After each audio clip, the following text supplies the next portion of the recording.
श्री अक्कमतल्लै नमः। ॐ चिन्तलनामवरनिवासिन्यै नमः।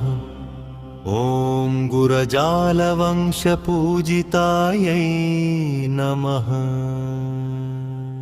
ॐ ग्रामदेवतायै नमः। ॐ आदिशक्तिस्वरूपिण्यै नमः। ॐ अभयप्रदायै नमः। ॐ अखिलाण्डेश्वर्यै नमः। ॐ आषाढमासप्रियायै नमः। ॐ आपद्बान्धव्यै नमः। ॐ आनन्दरूपिण्यै नमः। ॐ इष्टकाम्यार्थप्रदायिन्यै नमः। ॐ ईश्वरप्रियायै नमः। ॐ उग्ररूपिण्यै नमः। ॐ उज्ज्वलकान्त्यै नमः। ॐ एकशक्तिस्वरूपिण्यै नमः।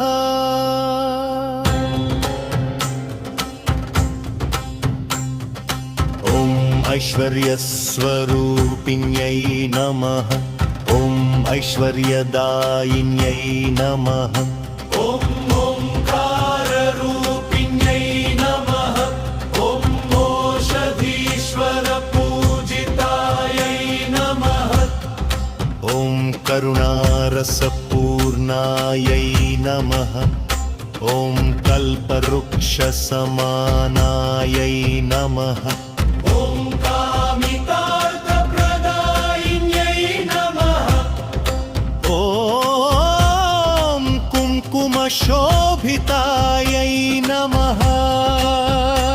ॐ तत्प्रदायिन्यै नमः। ॐ गजवारिण्यै नमः। ॐ जगन्मात्रे नमः। ॐ जगन्मात्रिये नमः। ॐ नित्यमङ्गलायै नमः। ॐ नीलकण्ठप्रिया